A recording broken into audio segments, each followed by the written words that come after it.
Close your eyes. Let your shoulders fall. Let your breath move slowly in and gently out. There's nothing you need to do right now. No urgency. No expectations. Just rest and let yourself drift gently into a softer world. A world far away from noise, far beyond time. We are traveling to a place that still listens to the rhythm of the forest. A place where history whispers, not shouts. A place wrapped in gold, green, and silence. Long ago, beyond the reach of maps, beyond memory, there was a land tucked into the heart of West Africa, where the sun poured through tall trees like warm honey. It fell in shimmering threads across the forest floor, casting light over red earth and damp leaves. This was the Ashanti kingdom. Lush, warm, and quiet. A place where trees breathed deeply and the rivers murmured softly. Where the people moved not against the land, but with it, measured and grounded. The Ashanti lived in what is now called Ghana, nestled within the deep green of the forest. Their kingdom didn't rise with fanfare or conquest, but quietly, from the richness of the soil and the glimmer of gold that dusted its riverbeds. Gold was not hoarded but lived with, found in flecks beneath the feet of children wading through water, or resting between stones smoothed by time. This land was filled with rhythm, in the weaving of cloth, the pulse of drums, the pounding of yam, and the gentle sweep of twig brooms brushing clay courtyards each morning. The Ashanti are forest people. They do not rush. They do not raise their voices. They walk barefoot on warm, sun-baked earth, letting the land guide them. Their homes are quiet structures, shaped from red clay and arranged in communal compounds. In the early light, courtyards are swept clean with bundles of soft twigs. Walls glow with the soft tones of the soil, terracotta, cinnamon, cocoa. These homes do not rise to impose. They settle into the forest, as if they have always been there. The day begins slowly. There's the distant sound of a wooden pestle rising and falling in a mortar, someone preparing fufu for breakfast. There's laughter, low and unhurried, the soft rustling of cloth being folded or hung, and the smell of morning fires, roasted plantains, fresh cassava, herbs, and damp leaves. Cloth is everywhere, and not just for covering. It tells stories. Bold patterns on hand-woven Kent fabric speak a language of their own. Every color means something. Every line, every block of pattern, carries a story, a proverb, a piece of ancestral memory passed down on the loom. In this kingdom, nothing is loud, but everything speaks. Even silence has meaning. Even gold, the same gold that brought foreigners across oceans, sits humbly in this land, quietly gleaming in bowls or shaped into ornaments worn with reverence, not boast.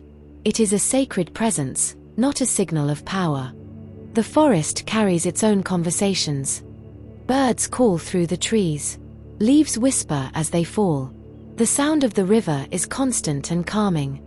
You may hear the echo of a calabash bowl sliding gently across a mud floor, or the soft voice of a mother singing as she ties her child to her back. These are the true sounds of this place. No engines, no horns, no ticking clocks. Just the harmony of living close to the earth. This story, this quiet journey into Ashanti life, is not filled with battles or kings. Not tonight. This is not the kind of history that roars. It hums. It lingers. It asks to be felt, not analyzed. It moves slowly, like footsteps across a forest path. It lives in small things, the way morning smoke curls into the air, the warm touch of earth beneath your heel, the way a story unfolds around the fire at dusk, guided by the steady voice of an elder.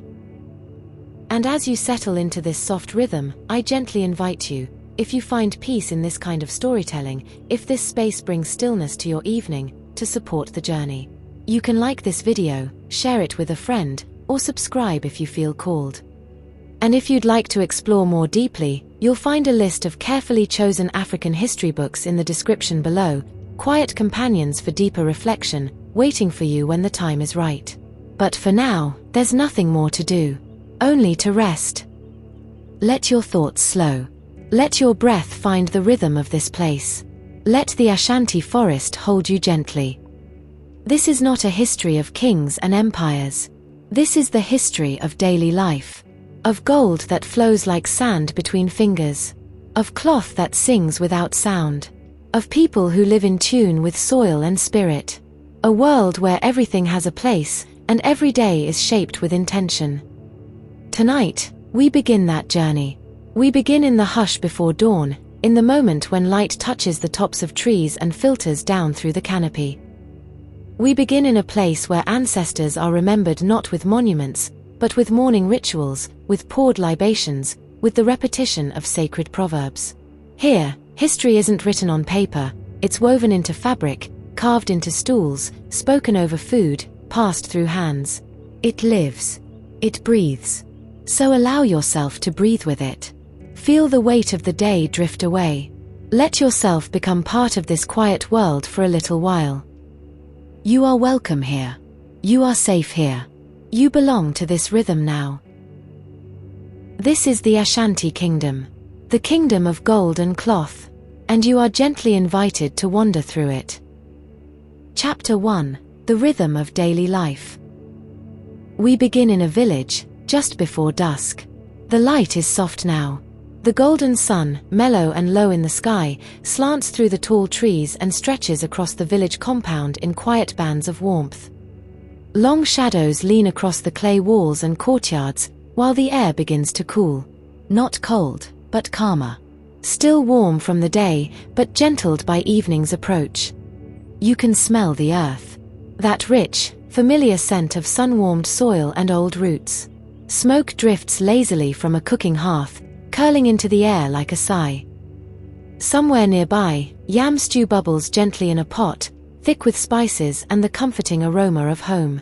The fragrance mingles with the scent of wood smoke, roasted plantains, and the faint sweetness of crushed cassava. A broom made from bundled twigs whispers across the ground in long, deliberate strokes. A woman, barefoot and slow-moving, finishes the final sweep of the courtyard, pushing red dust into a neat pile with practiced ease. It is a ritual she knows by heart, like breathing. Every evening, the ground is tidied, and the day is smoothed away. The homes in the village are humble and strong. Some are round, with thick earthen walls and thatched roofs like woven baskets. Others are square or rectangular, built with adobe bricks made from the very soil underfoot. The walls are smoothed by hand, painted in warm ochre and soft browns. When touched, they feel cool and alive, as if they are part of the earth itself, because they are. These homes are not separate from nature. They grow from it. Near the edge of the compound, beside a shallow water basin, children laugh in hushed tones. They are rinsing cassava, their small hands quick and sure. Water splashes softly as they work. One child pauses to chase a chicken that has wandered too close, her bare feet thumping lightly against the ground. The hen clucks in protest but doesn't hurry. Even the animals here know the peace of dusk. Under the great shade of an old tree, an elder sits on a low wooden stool. His skin is dark and lined like weathered bark. He wears a simple wrap of cloth over his shoulder and leans slightly forward, peeling an orange with slow, careful movements. Each strip of rind falls into a small pile at his feet, and the scent, bright, sweet, and sharp, cuts cleanly through the evening air. He watches the village around him not with authority, but with ease, with memory, with quietness. He has seen many evenings like this one.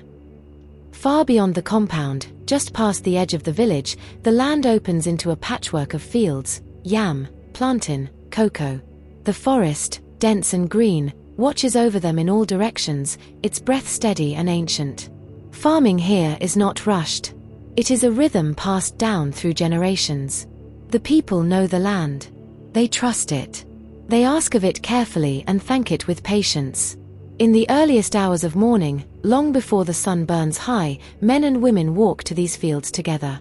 Their footsteps press softly into the red soil, forming a path. Dew glistens on the yam leaves, and the air is heavy with moisture, as if the world itself is still dreaming. Machetes slice quietly through undergrowth, not hurriedly, but in a slow, rustling music that matches the silence between them. Work is not separated into strict hours. It follows the sun. It bends to the weather. The rhythm of the land sets the pace. Back in the compound, as the sun dips lower, Food is prepared with reverence and attention.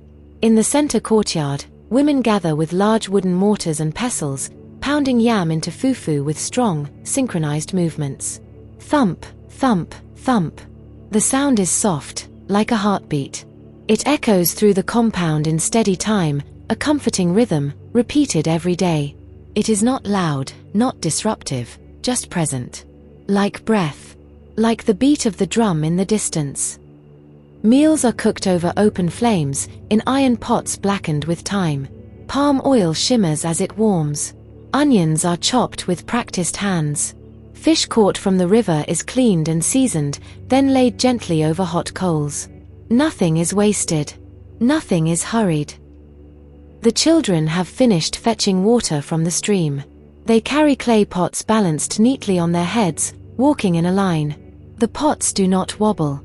They have learned the art of balance from their mothers and sisters. They move slowly, not because they are tired, but because the pace of life invites calmness. Urgency is not a virtue here. Precision, care, and presence, these are the values held dear. In the shade, the elders speak. Their voices are deep and slow, like tree roots pushing gently through the earth. They do not speak to instruct, but to share. Stories float through the evening air, full of metaphors and lessons, and laughter softens the ends of their sentences. Children settle nearby, listening not for information, but for the comfort of the voices they love. This is how knowledge is passed, not in classrooms or written texts, but in the quiet telling of what has always been true. And there is always sound. Even in stillness, life hums gently. Birds call out from the forest canopy, their songs rising and falling like gentle questions. Insects chirp in unison, their small bodies a constant choir. Occasionally, the sound of a drum carries across the trees from a neighboring village. The beat is slow and ceremonial, not for dancing, but for gathering, for remembering. It is a sound you do not just hear, you feel it in your chest, like an echo of your own pulse. As twilight deepens, the sky purples, then cools to indigo. Stars blink into view, one by one, like shy eyes. Smoke from the cooking fires fades into the dark. Somewhere, a lullaby is sung, soft, almost a whisper. A mother's voice cradles her child. And the village quiets, not all at once, but gradually, like a candle dimming. This is the rhythm of daily life among the Ashanti. It is not a history made of kings or wars. It is made of sweeping courtyards, of grinding yam, of fetching water and peeling oranges and stories told by moonlight. It is made of repetition, not because of monotony, but because of intention. Repeating tasks become sacred. Movement becomes memory. The Ashanti do not rush toward the future. They walk with the past. Each gesture, each step, each shared bowl of stew contains the weight of generations. A bowl passed from mother to daughter. A story shared from grandfather to grandchild. The red earth beneath their feet is not just land, it is lineage. And as you lie here, drifting gently in the rhythm of this world, you might feel it too, that slow, steady pulse. The quiet harmony of lives lived close to nature. Lives filled with presence, not performance. Simplicity, not scarcity. Depth, not distraction. There is nothing more you need to do tonight. Let the rhythm of Ashanti life carry you. Let the steady thump of the pestle soothe you. Let the sound of bare feet in red soil soften your breath. Let the stories of the elders, the laughter of the children, and the songs of the forest hold you like a lullaby. Here, in this place of dusk and clay and golden light, life is not loud. It is simply full. And you are part of it now. Chapter 2: The Royal Court and the Golden Stool. Slowly, the forest deepens. The path grows wider. The air becomes still, not with emptiness, but with expectation. You have left the hush of village life behind. Now, you walk toward something older, something that hums beneath the surface of the visible world. And at the center of this quiet gravity sits the Ashanti Heen, the king. But he is not like the kings of stories from faraway lands, cloaked in conquest or loud with decree. No. The Ashanti Heen is not a warrior in armor. He is a keeper. A vessel. A bridge between the living and the dead. Between today and forever. He is the silence between the drumbeats. His court is not built for spectacle. It is shaped by meaning, shaped by rhythm, and above all, by reverence. There is no shouting here. No rush of guards or sound of sword. The royal court moves like breath, gentle, slow, intentional. The king is seated beneath an umbrella so wide, it shadows him like the branches of a sacred tree. Its fabric is rich in deep reds, blacks, and golds, colors chosen not for fashion, but for meaning. Each hue holds weight in the Ashanti world. Red speaks of sacrifice and power. Black is not sorrow here, it is spiritual depth, wisdom, and the unseen. Gold, of course, is divine. It does not glitter. It glows. Quietly, persistently, like the sun behind closed eyelids. At the king's feet rests the golden stool, but it does not touch the ground. It is cradled in its own resting place, slightly elevated, as if suspended between the world of the living and the spirits that came before. It is never sat upon, not even by the king himself. To sit upon the golden stool would not be a privilege, it would be a trespass. Because this stool is not a throne. It is not a symbol of dominance. It is the soul of the Ashanti people. They call it Sika Dwa Kofi, the golden stool born on a Friday. And it is believed to have descended from the sky, born upon the breath of a priest and summoned into being not by craft, but by sacred purpose. Made of gold, yet beyond gold. Shaped like a stool, yet untouched by any seat. Its presence is more than royal, it is ancestral. It is spiritual. It is living. Even the king, whose name echoes through the land, sits not above the stool, but beside it. To lead the Ashanti is not to rule them. It is to serve their spirit, their story, their ancestors, whose bones rest beneath the soil and whose whispers still thread through the leaves of the forest. The court gathers around the king in slow ceremony. Nothing begins in haste. The procession of elders, chiefs, and councillors moves with care, with respect for the old ways. Their cloth, woven in the symbols of Kent, flutters slightly with each step, rich with patterns that speak in quiet codes. A stool bearer moves gracefully, never turning their back to the stool, and never letting it near the bare earth. Gold glints from necks, wrists, and fingers, not as ornament, but as statement. Each piece of regalia has been touched by ritual, inherited through generations, and handled with prayer. A bracelet might carry the memory of a grandfather. A necklace might echo a proverb. A ring may seal a bond with the divine. The king's voice, when he speaks, does not rise. It settles. It is not the kind of voice to command a battlefield. It is the kind to quiet a storm. He speaks in Chi, the language of the Ashanti, where every word hums with multiple meanings.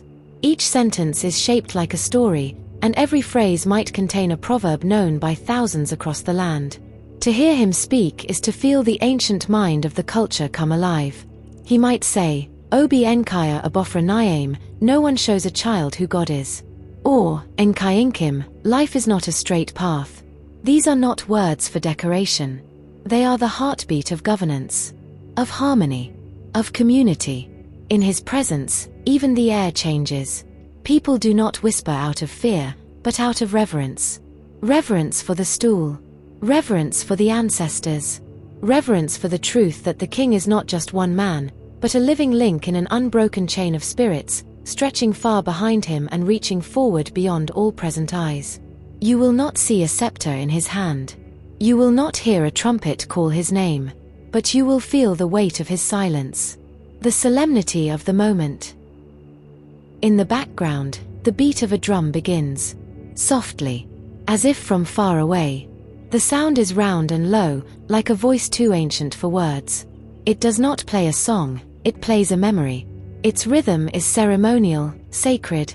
It calls not just to the ears, but to the chest, to the bones, to something deep inside that remembers even when the mind forgets. The drums speak a language of their own. They are the tongue of the ancestors. They tell who the king is. They speak his title. They echo the name of the family line. And everyone listens, not with the head, but with the soul. Onlookers kneel or lower their gaze when the golden stool passes. Children are hushed. Elders nod in rhythm with the drum. Even the birds seem quieter. This is not performance. This is not pageantry. This is the Ashanti heart made visible. The golden stool may be small in size, but it holds the weight of an entire civilization's spirit. Its legs curve like river paths. Its seat gleams with the softness of worn light.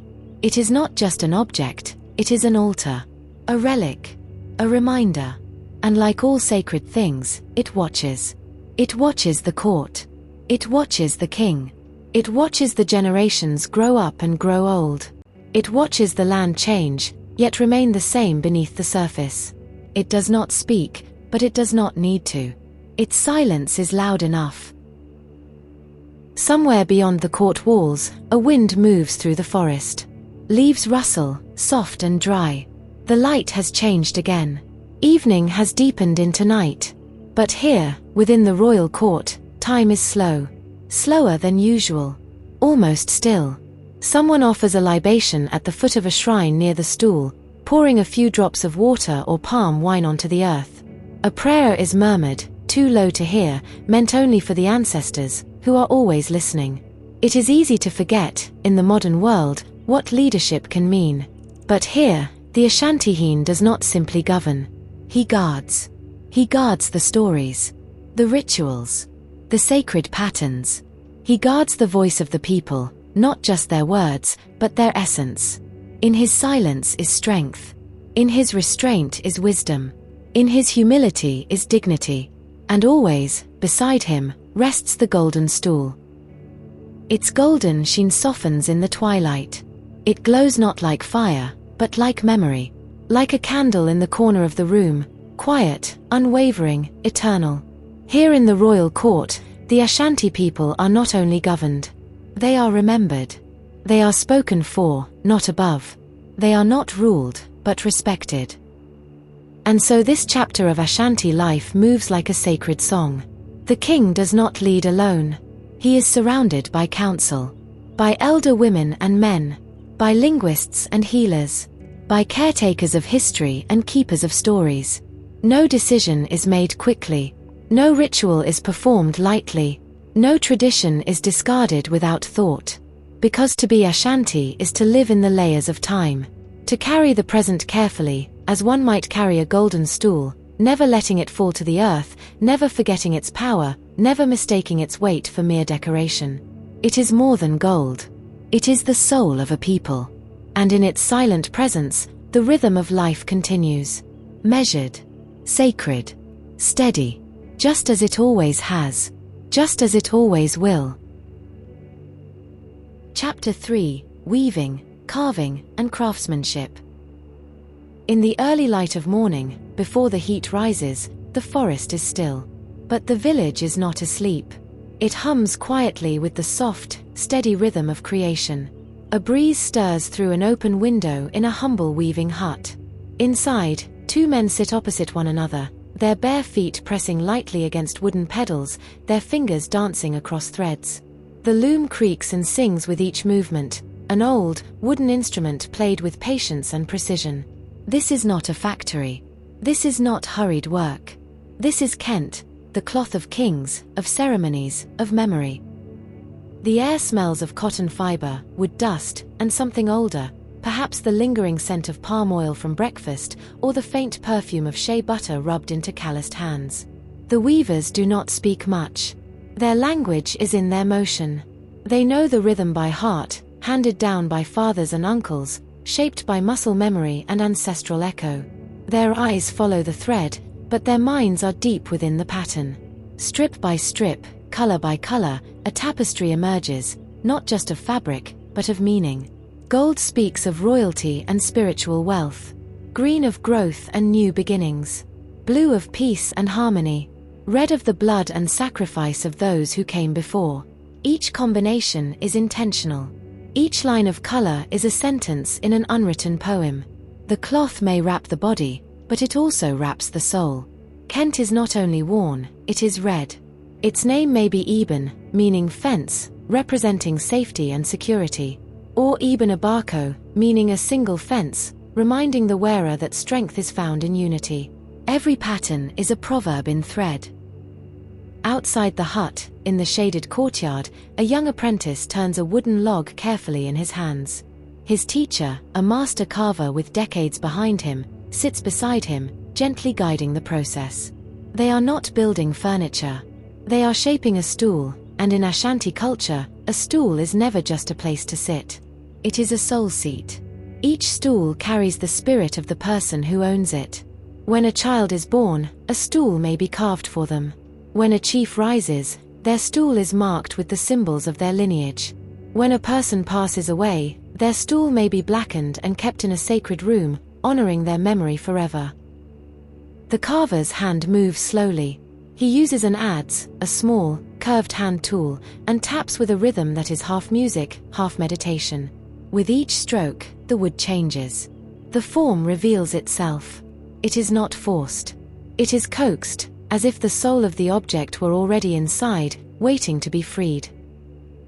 Not far from the carving area, a group of brass workers gather around small clay crucibles. Flames rise and flicker in controlled bursts, fed by hand-powered bellows. The metal glows orange, then white, before it is poured into molds shaped like tiny weights or delicate figures. The Ashanti have long worked in brass and gold, casting objects of both beauty and function. The gold weights, known as a bramuo, may look like tiny sculptures of animals, tools, or human forms, but they too carry messages. A crocodile cast in brass may represent adaptability, 2 jaws, 1 stomach. A pair of birds feeding each other may signify mutual care in marriage. A farmer bent over a hoe may be a silent praise of hard work and endurance. These weights were once used in the marketplace, balancing gold dust on scales, but they also balanced ideas, lessons, values, memories. Each one is small, but none is insignificant. Even the most everyday object in Ashanti life is made with care. A spoon may be carved with a symbolic handle. A door may be etched with patterns that guard and bless the house. A drum may be painted with the image of an elephant to invoke power and presence. And then there are the Adinkra symbols. These ancient signs are everywhere, in cloth, in architecture, in jewelry, in tattoos. Each one carries a specific meaning, often connected to a proverb or a moral teaching. You might see Juafe, the comb, symbolizing cleanliness and feminine virtue. Or Eben, the fence, marking safety and protection. Or Jai Nyame, the most sacred of all, meaning except for God. A reminder of the divine force that surpasses all understanding. The symbols are often printed onto fabric using carved calabash stamps and a natural dye made from the bark of the bedaya tree. The process is slow, requiring days of soaking, boiling, drying. The cloth must be treated with respect. The symbol must be applied with intention. It is not decoration, it is declaration. To wear Adinkra cloth is to carry wisdom on your back. To walk through an Ashanti town is to walk through a gallery of living art. On the walls of homes, symbols are painted in white clay. On the bodies of dancers, gold glints in layered adornments. On the ankles of a bride, beads shift and sing with each step. Everywhere you look, the ordinary has been made sacred through craft. The hands of the people never rest. But they do not labor in haste. Their work is slow. And in that slowness is beauty. And in that beauty is memory. Craft, in Ashanti culture, is not just about creating. It is about remembering. To weave is to remember your lineage. To carve is to honor the spirit of the wood. To cast brass is to thank the fire and the metal for cooperating. To press Adinkra is to speak without sound. Children learn by watching, by sitting close, by holding tools before they understand them, by listening not only to words, but to silences between them. A grandmother may show her granddaughter how to bead a necklace, not by giving instructions, but by stringing one herself, slowly, and waiting. A father may let his son watch him carve for a year before offering him the adze. The knowledge is not rushed. It is lived. Because in the Ashanti world, the wisdom of the hands is just as sacred as the wisdom of the head. As the sun rises higher, more people come out to work. A group of women gather under a shade tree, spreading out dyed fabric to dry. Their hands are stained from the bark dye, dark brown, almost black, but they laugh softly, proud of the patterns they've made. Their cloth is not for sale. It is for mourning, for ceremony, for family. Nearby, a man adds the finishing touches to a wooden drum. He stretches the animal skin tightly across the mouth of the instrument, tying it with hand-braided rope. He beats it once, just once, and listens. It sounds full, deep, right. Later, that same drum may be used to tell stories, or to summon the spirits, or to announce a wedding, or a death. Nothing here is just a thing. Everything is story. Everything is spirit. Even the tools themselves are honored. A carving adze might be given a name. A loom might be passed down for 3 generations. A mold for casting might be buried with its maker, never to be used again. This is not superstition. This is respect. This is a life lived slowly enough to recognize the soul in materials, to sense the breath in the grain of wood, to feel the temperature of metal with your palm, to know when the thread is ready, when the cloth is speaking, when the carving is finished. You do not need to rush beauty. You do not need to explain meaning. You only need to make it, with love. And in this way, the Ashanti world continues, not through war or conquest or monument, but through weaving, through carving, through melting and stamping and molding and stitching, through the sacredness of hands, through the prayer of making. Chapter 4: Farming, Trade, and Economy. Before the first light touches the tops of the forest trees, the village is already stirring. Not with noise, not with haste, but with the quiet readiness of people who live in deep rhythm with the land. Roosters crow, low and rhythmic, echoing through the early mist. Somewhere, a wooden pestle strikes a mortar, once, twice, a slow, waking heartbeat of sound. Fires are lit with care. Not a word is spoken yet, but the day has begun. The farmers rise not out of urgency, but out of trust. They know the day. They know the forest. They know the work. Each motion is familiar, handed down like stories, across mothers and sons, fathers and daughters. The cloth they tie around their waists, the cutlass they carry, the way they bind the woven basket with fiber string, none of it is taught in a classroom. It is taught by life, by watching, by doing. Slowly. Repeatedly. With reverence. As the sun lifts into the sky, its warmth melting the dawn mist, the forest reveals its gifts. The Ashanti do not farm in endless rows or vast open fields. Instead, the forest itself is their partner. Small, respectful clearings are carved within the trees, never too large, never wasteful. These are plots of care, not conquest. Here, cocoa trees stand with their pods hanging like gold-colored lanterns. The leaves above filter the light, dappling the forest floor in patterns that shift as the day moves. Yam vines wind upward, their heart-shaped leaves catching beads of dew. Plantain trees fan their giant fronds toward the sun. Maize, cassava, cocoyam, all grow in quiet abundance. The farmers speak little. They let their tools speak for them. The soft scrape of the hoe, the whisper of cutlass against undergrowth, the rustle of leaves giving way. They bend and move and pause. There is no rush. There is only rhythm. Women walk narrow paths with baskets perfectly balanced on their heads, back straight, arms swinging freely. The baskets are filled with everything: firewood, cassava, palm fruit. Their feet know every root and stone in the path. Children follow, carrying smaller loads, learning balance with each careful step. The land does not shout. It speaks softly. But those who listen can hear everything. Sometimes the work of the day is to harvest. Other times, it is to plant. Some days are spent clearing brush or turning compost. And always, beneath the surface of every task, there is relationship. The land is not taken from. It is spoken to. It is respected. Each harvest is a conversation, not a demand. Offerings are made before planting begins, libations poured, prayers whispered to the ancestors who walked these fields before. The spirits are not distant. They are near, watching.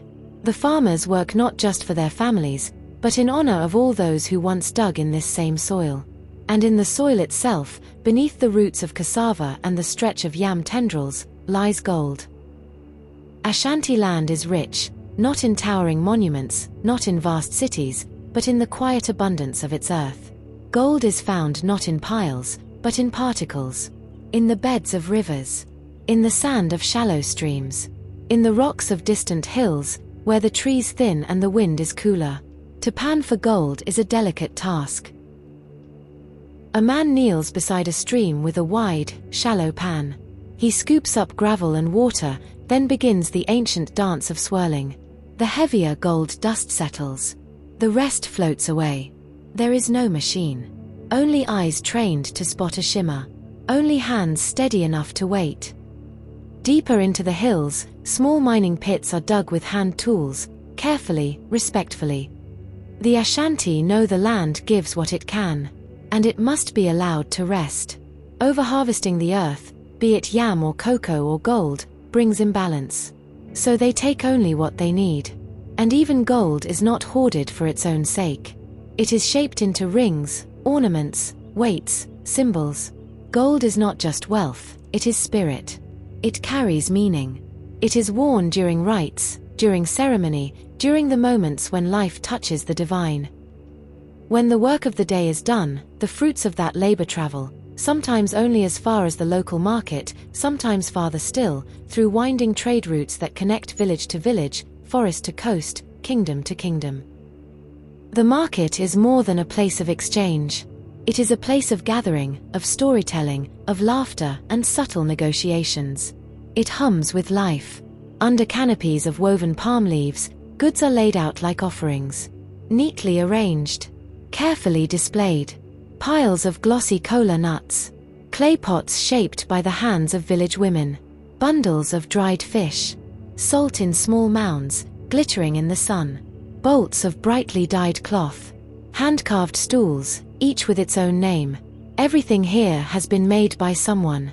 Nothing is mass-produced. Everything has passed through hands, slowly, skillfully, meaningfully. The market is full of voices, soft and melodic. The language of bargaining is not harsh. It is playful, almost ceremonial. A back and forth of smiles and small protests. A nod. A wave. A mutual agreement. Money is not always involved. Barter is common. Yam for soap.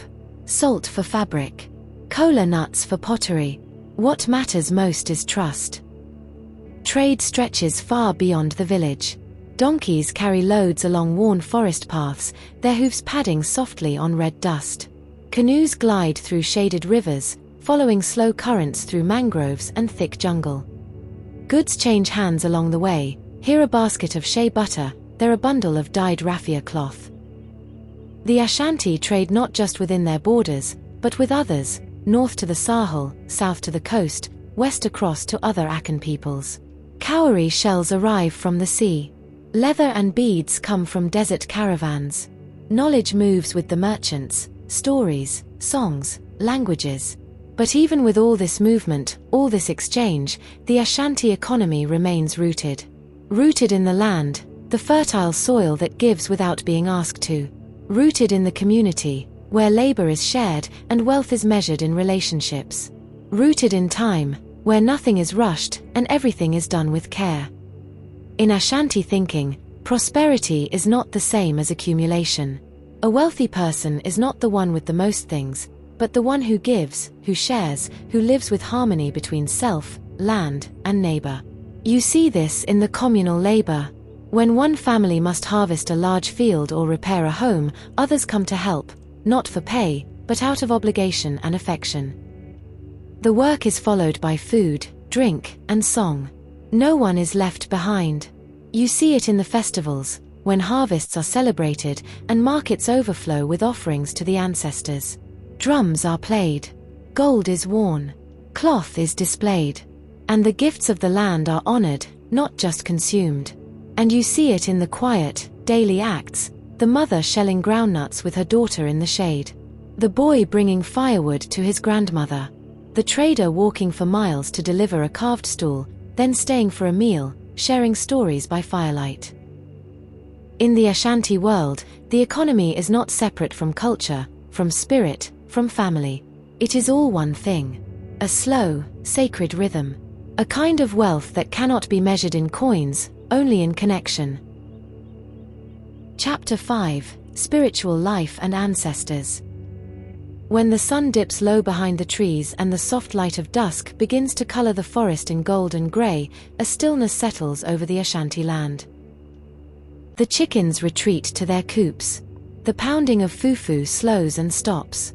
The chatter of children fades into quiet hums and laughter. It is in these hours, when the day softens into shadow, that the Ashanti world turns inward. Not inward in sorrow or fear, but in reverence.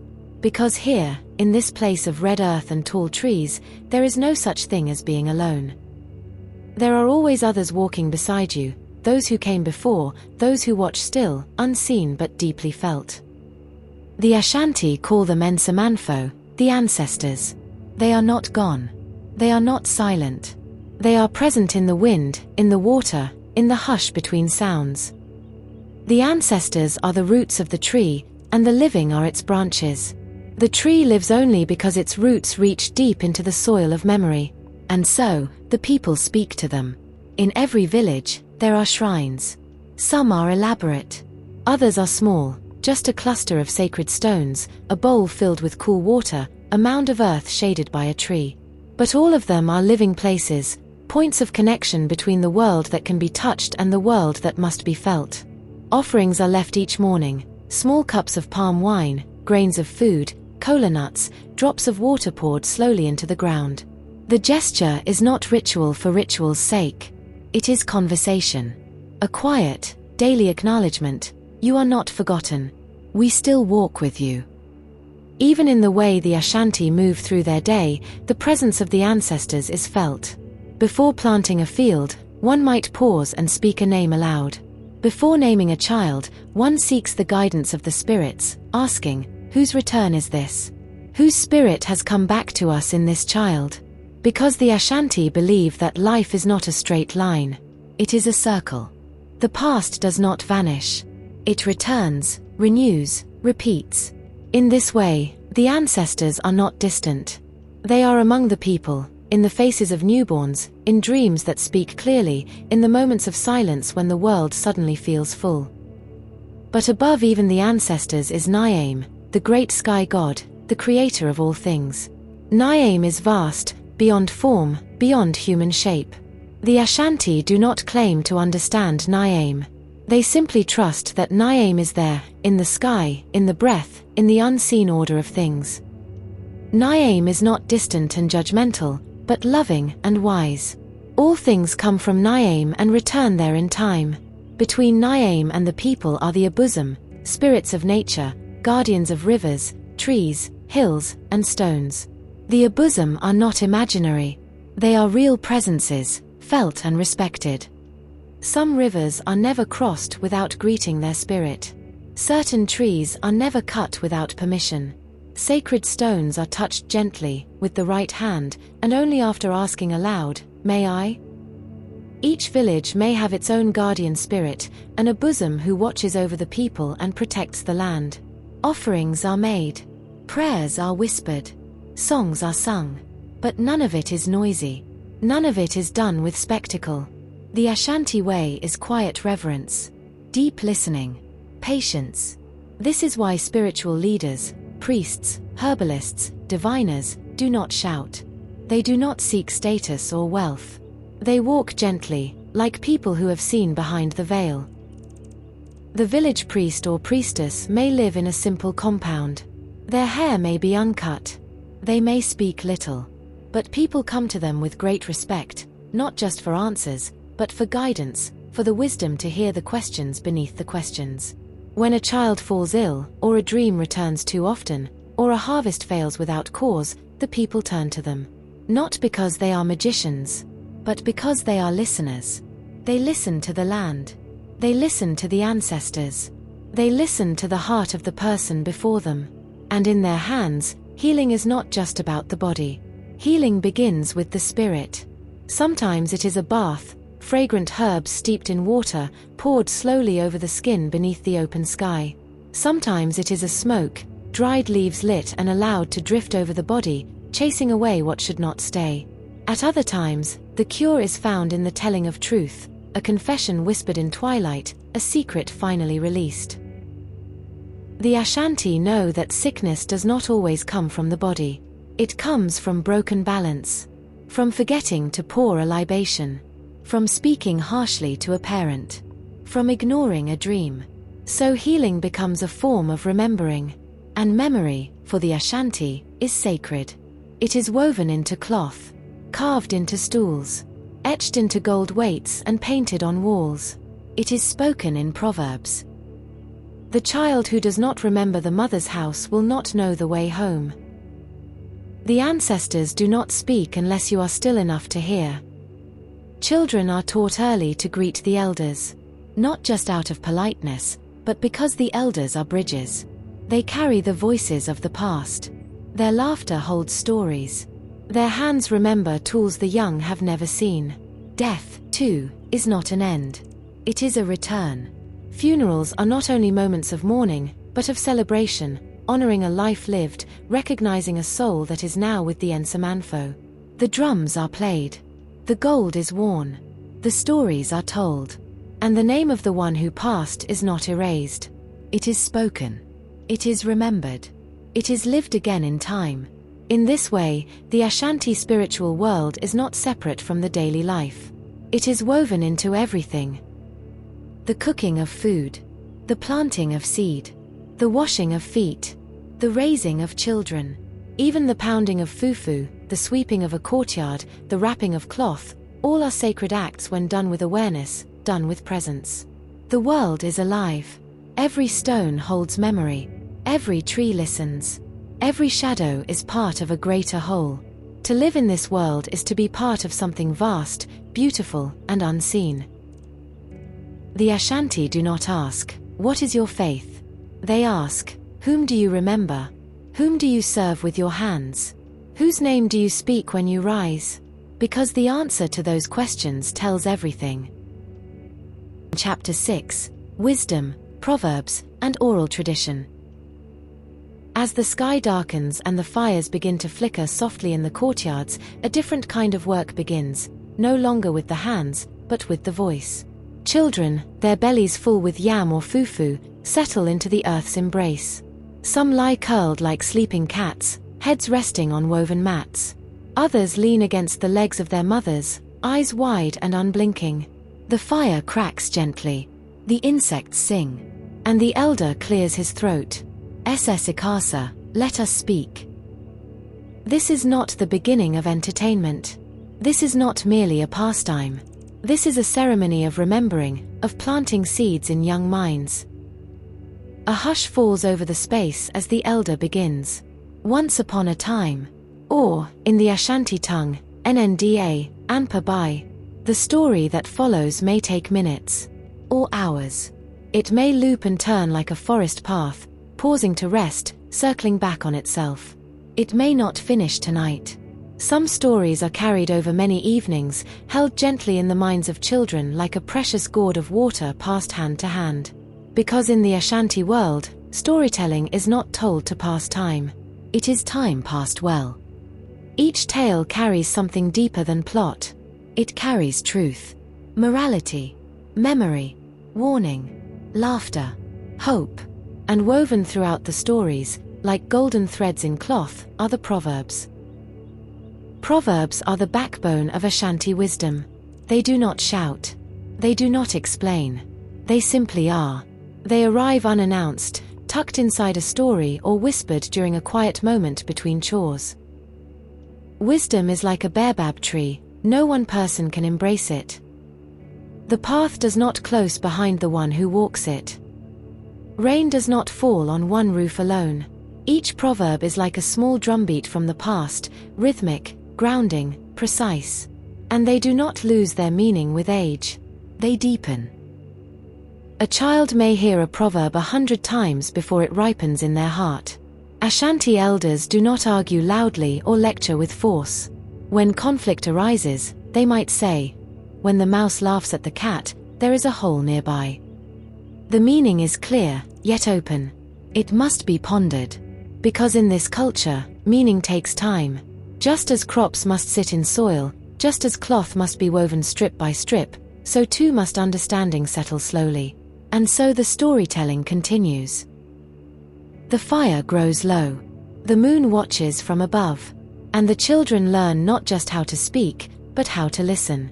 Not just how to repeat, but how to carry. Because knowledge in Ashanti culture is not held in books or scrolls. It is carried in people. The elder does not tell the tale to be clever. He tells it so that long after he is gone, his words will still walk through the village, on the lips of his children's children. Oral tradition is the heartbeat of the Ashanti world. It preserves not just events, but the soul of the people. Who they are. Where they come from. What they believe. History, too, lives in story. The great battles. The founding of cities. The miracle of the Golden Stool. These are not dry dates and dusty names. They are living tales, passed from one mouth to the next like sacred fire. Even silence is part of the oral tradition. A pause before a punchline.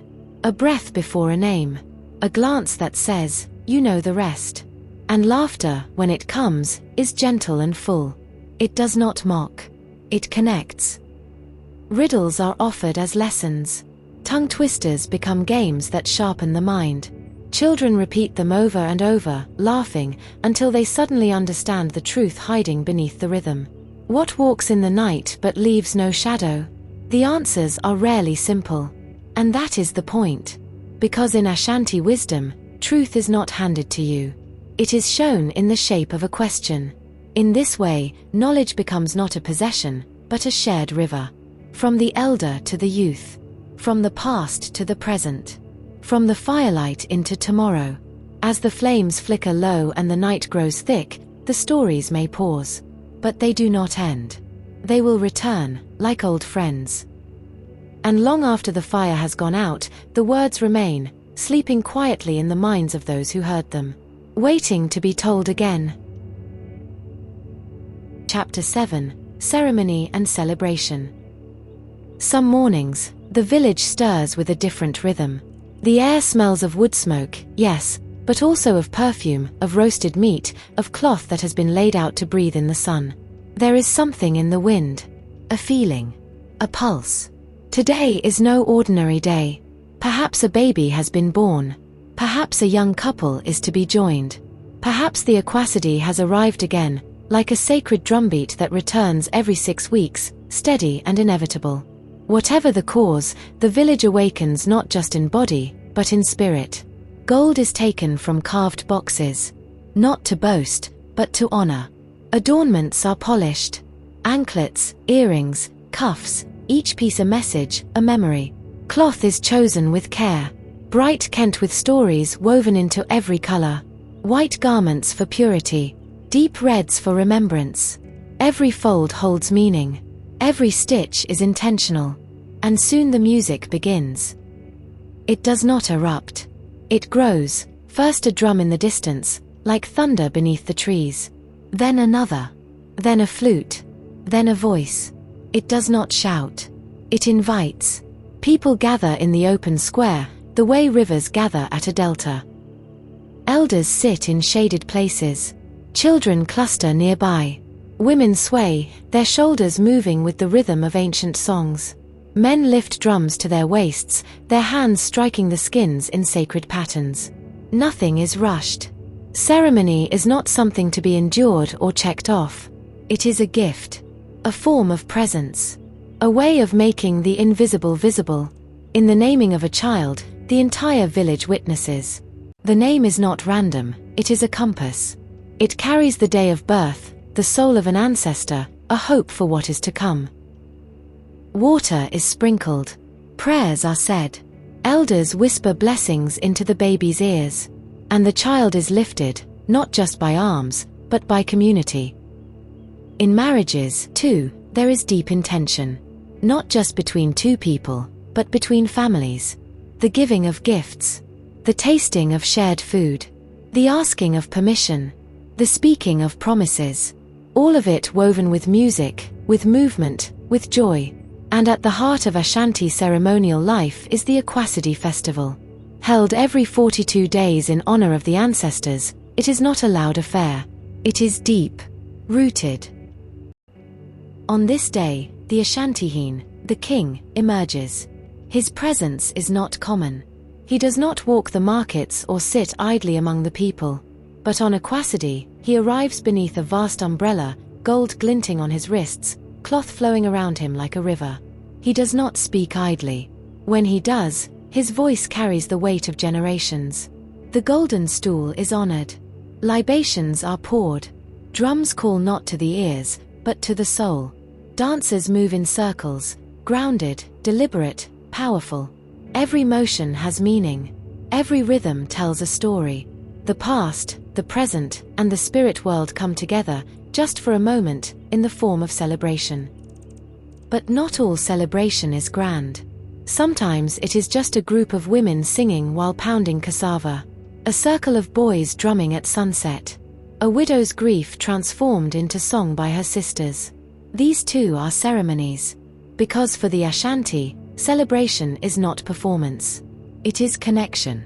Connection to ancestors. To one another. To the divine. The sacred is never far from the joyful. A laugh can be a blessing. A dance can be a prayer. A feast can be an offering. And so the village pulses, not with noise, but with meaning. As the sun sets and the music softens, people return to their homes. Gold is returned to its boxes. Cloth is folded. Stories are remembered. And the echoes of celebration linger in the air. Until next time. Chapter 8, Twilight Reflections. The sky dims, slowly, softly, like the closing of a great eye. Daylight pulls away from the forest, slipping behind the tops of ancient trees that have stood for centuries. Their wide leaves rustle faintly in the wind, whispering things only the night can hear. The red earth cools. Shadows stretch. And still, the land does not fall silent. Not truly. Because the Ashanti world, even in the stillness of night, is alive. It breathes. There are no harsh streetlights here. No engines. No hum of artificial noise. There is only the slow hush of twilight. The occasional hoot of an owl perched on a distant branch. The steady crackle of a dying fire. The quiet shifting of bodies as families settle into sleep, their mats rolled out beneath roofs of thatch, their final words murmured with softness and care. In the last moments of the day, there is reflection, not spoken aloud, but felt. One remembers the yam harvested, the cloth woven, the story told, the laughter shared beneath the mango tree. Night is not a closing. It is a turning inward. In the courtyard, someone places a small offering at the base of a shrine. A calabash with water. A pinch of powdered chalk. A few whispered words for the ancestors. The ancestors are always near, especially at night. They do not shout or appear with spectacle. They move like the breeze through the trees, unseen, but known.